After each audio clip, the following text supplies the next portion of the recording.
Fala, fofa! Desacelere, seu bem maior é a vida. Mais uma vez, sejam todos muito bem-vindos ao canal Papo na Moto. Eu sou o Rick e este é um canal de propaganda, opinião e entretenimento. Dito isso, vamos para o tema do vídeo de hoje, que é guerra. E agora? Bem, pessoal, mas antes de começar esse vídeo, eu quero aqui dizer que seguro é só com a Souwind Seguros. A Souwind Seguros é a corretora que segurou a minha Honda ADV 150, essa daqui, ó, por apenas R$109 por mês. Seguro por seguro. E foi o melhor preço que eu achei em todas as cotações que eu fiz. Souwind Seguros. Pode entrar em contato aqui embaixo, ó, com o corretor Santana. Diz que é do canal do Rick, do Papo na Moto, que com certeza você vai ter um desconto especial no seguro do seu veículo, seja ele qual for e de qualquer lugar do Brasil. Souwind Seguros. Bem, pessoal, vamos lá então para esse papo de hoje aqui, né? Nós tivemos recentemente o Festival Interlagos, e desde quando acabou o Festival Interlagos, na verdade, nós aqui trabalhamos com motos, né, que procuramos trazer um trabalho sério, na verdade ficamos meio sem assunto, né, porque nós passamos 5 meses do ano, desse ano aqui, confabulando, né, qual moto viria, qual preço chegaria, que ia acabar com a Honda. E depois já chegaram as motos, simplesmente acabou aí qualquer fato inédito, né? Então, para não trazer aqui para vocês factóides, né, pegar uma moto que saiu lá no Cazaquistão, carburada, e ler a ficha técnica para vocês e falar assim, imagina se essa moto chegasse no Brasil, ela ia acabar com a Honda? Deixa nos comentários, gente. A minha audiência é mais seleta e qualificada, né? Então, eu resolvi trazer alguns outros temas que não necessariamente sejam sobre motos, mas que influencia diretamente a esse hobby tão prazeroso nosso, né? Que na verdade, o meu canal já tem essa tênue, né? Meu canal, ele é um nome Papo na Moto, ou seja, eu falo sobre qualquer assunto, discorro sobre qualquer assunto em cima de uma moto, e não papo sobre motos, né? Então, vamos falar aqui hoje sobre a guerra que está acontecendo lá no Oriente Médio.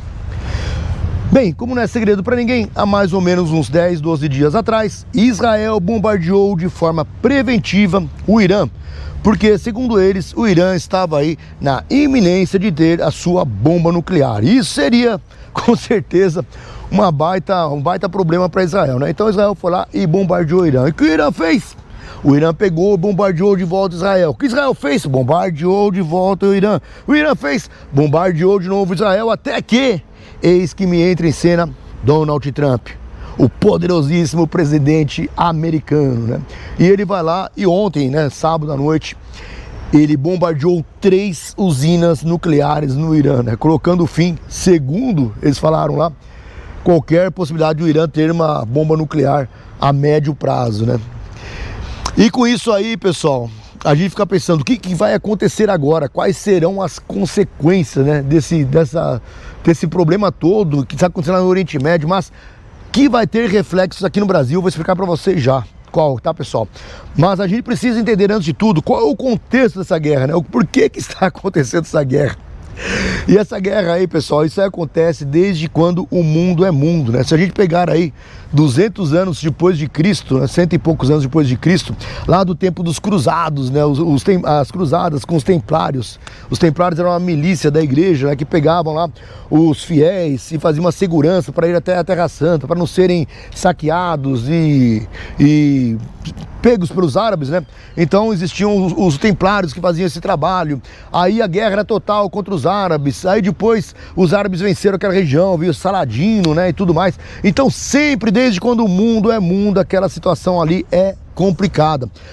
E até teve, né, a gente continuando na história, em 1945, 46, depois da Segunda Guerra Mundial, as nações, né, os aliados, junto com a ONU, resolveram aí criar uma terra, né, um lar para os judeus. E ali ofereceram para os israelenses 4 regiões, né, para eles poderem fixar ali seu território. Eu sei que tinha ali na Holanda, né, tinha muito judeus holandeses, mas tinha na Holanda. Ofereceram até, inclusive, pessoal, uma parte do território argentino, aqui na América do Sul. Mas os israelenses, os judeus, né, bateram o pé e falaram que não queriam. O que eles queriam realmente é a Terra Santa, a Terra Prometida, que segundo eles ali é a casa deles, a terra deles ali. E aí o que a ONU fez, né? Junto com... Isso eu acho que foi em 46 ou 48. O que a ONU fez? Ela pegou lá uma parte do território, que toda aquela área pertencia à França, né? Que entre a França e a Inglaterra, eles detinham ali uma parte da Ásia e do Oriente Médio. Né? Por isso a gente fala que a Royal Enfield. E se você pensou em Royal Enfield, você pensou Royal Enfield. Campinas e Piracicaba. A concessionária Royal Enfield Campinas é a melhor concessionária Royal Enfield Brasil. Isso é indiscutível. E tem também agora a sua irmã caçula, a concessionária Royal Enfield Piracicaba, localizada na suntuosa Avenida Independência. Vale muito a pena, hein? Você pegar a sua patroa ou a sua esposa e conhecer Piracicaba e sair de lá com a sua Royal Enfield. Royal Enfield, Campinas e Piracicaba. Eu recomendo. Por isso a gente fala, né, pessoal, que a Royal Enfield é inglesa, né? Mas é fabricada na Índia e tudo mais, porque aquela região, ela foi realmente ali colonizada, né, da Índia, aquelas partes pelos ingleses, e a parte do Oriente Médio eram dos franceses. Então a ONU pegou uma parte ali em comum acordo com a França e decidiu passar ali para aquele povo, dividiu a terra ali decidiu dividir a terra para o povo ali, né? E aí ficou 1/4 para Israel, que é exatamente ali Jerusalém, aquelas partes todas, e 3/4 ali para o lado da Jordânia, né, para distribuir os árabes. Porém, logo depois os árabes invadiram, logo depois não, acho que foi para os anos 70, mais ou menos, nos anos 70, os árabes invadiram ali por baixo, né, Israel, pegaram uma parte do território israelense, que criaram ali aquela faixa de Gaza, né, que é muito comentada aí, e também conhecida como Cisjordânia. A Jordânia ficou com 3/4 do território francês e 1/4 para Israel, e ainda foram lá e tomaram mais uma parte, que é a faixa de Gaza, né, pessoal? Então esse é todo o contexto histórico. E, mais uma vez, né, continuando aqui até na parte da história, mais uma vez os Estados Unidos entra ali, né? Os Estados Unidos está sempre naquele lugar. Falou de problema no Oriente Médio, os Estados Unidos está envolvido, né? Nós tivemos aí nos anos 90, né, anos 90, 92, né? Teve 92 lá, que o Saddam Hussein, né, o presidente do Iraque, foi deposto por George Bush, né? Tivemos também depois, nos anos 2000 ali, aquela área do Paquistão foi totalmente devastada, né? Também ali por causa do 11 de setembro, né? Até pegaram lá acho que foi na mesma época, né, que pegou o Osama. Aí recentemente também caiu aí o Gaddafi na Líbia, acho que foi 2005, 2007, né? Começou aquele tal de primavera árabe e tal. Então, desde sempre ali é complicado, pessoal. Eu falo pra vocês uma coisa, tá?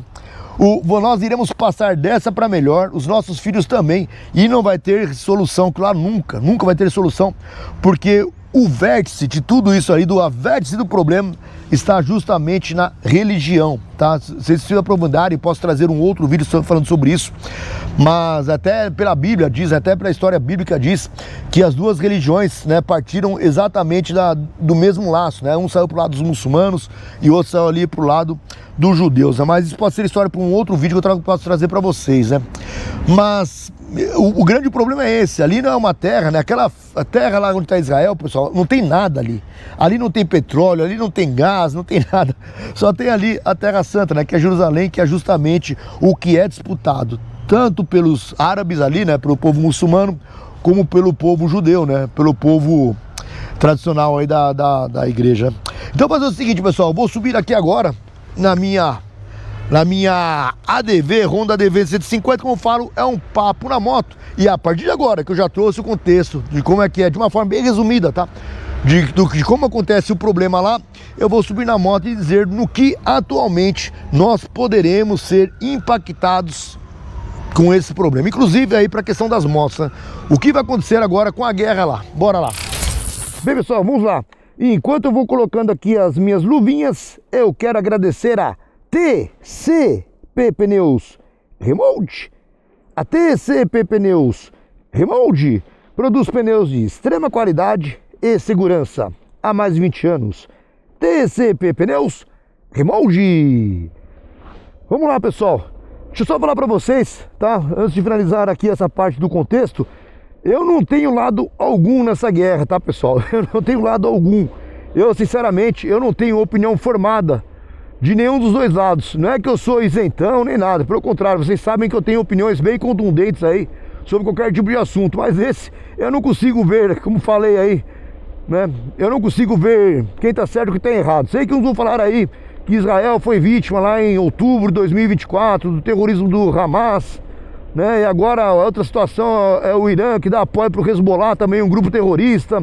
Então, eu não tenho, pessoal, deixo para isso aí cada um fazer o seu juízo de valor. Eu estou aqui para contar um pouco do que foi a história. É lógico que é muito mais complexo do que isso, mas eu posso trazer para vocês um vídeo mais detalhado, se vocês quiserem, aí juntando todo o material e mostrando para vocês. E estou aqui também para agora, em cima da moto, dizer aí quais são as perspectivas aí do que vai acontecer, né? Então, vamos lá. O Irã, pessoal, ele é um grande produtor de petróleo. E o Irã, ele está ali numa posição estratégica de todo o Oriente Médio. Ele está em uma península, pessoal, que tem aproximadamente 30 quilômetros de mar, tá? 30 quilômetros de mar, por onde é escoado mais de, seria quase 30%, bem mais de um quarto lá, da produção de petróleo daquela região, né? E ali ele está num lugar chamado Golfo de Omars, Omars, é o Murso, uma coisa assim, Golfo de Omurs, se eu não me engano, né? E esse Golfo de Omurs, que é tipo assim, pessoal, vocês imaginam, eu vou deixar para vocês na tela aí o que é realmente, é uma península ali, por onde é escoado o petróleo de países importantes, como Kuwait, como Emirados Árabes, Arábia Saudita, e até mesmo uma parte de Omã sai por ali, né? Então, todo o petróleo que ele é produzido ali tem que passar ali do ladinho do Irã.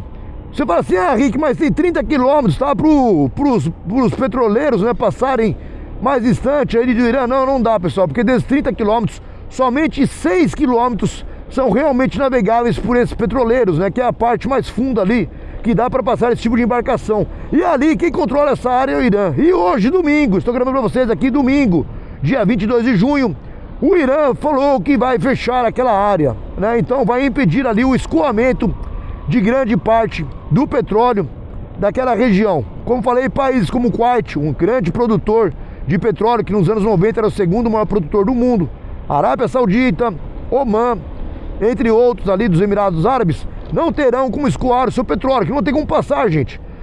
E com isso vai, obviamente, subir o preço do petróleo. Isso aí já é um prognóstico, não meu, do Rick, que está tirando aí do seu orifício rugoso, lá do esfíncter, essa suposição. Não, isso é uma certeza já dada por todos os indicadores econômicos do mundo. O petróleo vai subir, né? E o petróleo subindo, a gente sabe que sobe tudo aqui no Brasil, tudo, né? Até eu, que tenho aqui um BYD Mini Dolphin, um carro 100% elétrico, né? Não gasto nada de gasolina, etc e tal. Eu só gasto na minha motinha aqui, econômica, 45 por litro, mas eu também vou dançar, porque o petróleo aqui no Brasil, pessoal, olha, o combustível aqui, ele é praticamente o cérebro aqui de toda a nossa logística, né? Nós sabemos que o desenvolvimento ferroviário no Brasil não existe para escoar a produção, é tudo feito por estradas, então tudo é petróleo, é diesel, né? Então com certeza vai subindo o preço do petróleo, vai subir o preço do combustível, vai subir o preço dos alimentos, vai subir o preço de tudo e também, por consequência, vai subir o preço das motos, porque a partir do momento que toda a cadeia no Brasil ela se torna mais onerosa, mais custosa, aqui vai subir tudo também. E um outro efeito quando acontece isso é histórico também, é que sobe o valor do dólar. Então vocês vejam só, o Brasil subindo o petróleo mais o valor do dólar, as coisas tendem a ficar muito mais caras aqui, tanto na parte dos alimentos, como na parte que a gente gosta, que são as motos, né? Então, podemos ficar aí atentos, que nós teremos, com toda certeza, um aumento no custo aí de tudo, né, pessoal? Que eu falo, meu canal aqui é sobre motos, né? Mas é muito raso a gente ficar falando só sobre motos. Sei que está tendo uma guerra mundial que vai ter um impacto diretamente no nosso consumo, no nosso bolso, né? E se a gente não pegar e não tiver entendimento disso, a gente acaba pagando um preço maior lá na frente, né? E o Brasil, pessoal, falo para vocês aqui, um grande problema do Brasil que vai sofrer muito com isso, tá? Muito mesmo, porque nós sabemos que isso sem viés ideológico, tá, pessoal? Isso aqui é fato, tá? Que nos governos do PT, nos governos da esquerda no Brasil, o petróleo aqui, ele acaba sendo subsidiado. O petróleo nosso, pessoal, a nossa gasolina, por exemplo, ela não acompanha o preço do mercado mundial, porque se assim fosse, ela estaria custando mais caro. Ah, Rick, então você é contra a gasolina ficar mais barata? Você é contra o governo fazer isso? Pessoal, sinceramente, eu não sou contra não. Eu não sou contra não, eu quero mais que o governo segure o preço, que a gasolina chegue a R$1 para eu pagar barato, sabe? Ah, Henrique, mas depois a gente vai pagar a conta lá na frente. Pessoal, eu tô pagando conta lá na frente desde quando nasci. Desde quando um brasileiro nasce. Se nascer hoje, ele já vai nascer pagando contas lá de trás. E você vai morrer. E você vai continuar pagando contas, seu filho também. Então, é historinha de falar ai, o petróleo tem que acompanhar o preço mundial. Cara, vai acompanhar o preço mundial, vai se tornar mais caro. E sempre é caro, e tudo vai ficar caro, né? Então, na minha concepção, tem que segurar o mesmo preço. Se puder ser de graça o petróleo, melhor. Ah, mas lá na frente vai pagar. A gente já está pagando tanto, né, que é só desculpa pra gente pagar. Então, eu não sou contra, tá, pessoal? Antes que digam aí que eu sou contra, tá? Mas o grande problema é que o governo aqui, ele tem essa questão de subsidiar o petróleo, ou seja, um custo a mais para o Estado. E outra coisa também é que o custo Brasil, gente, é um custo altíssimo, né?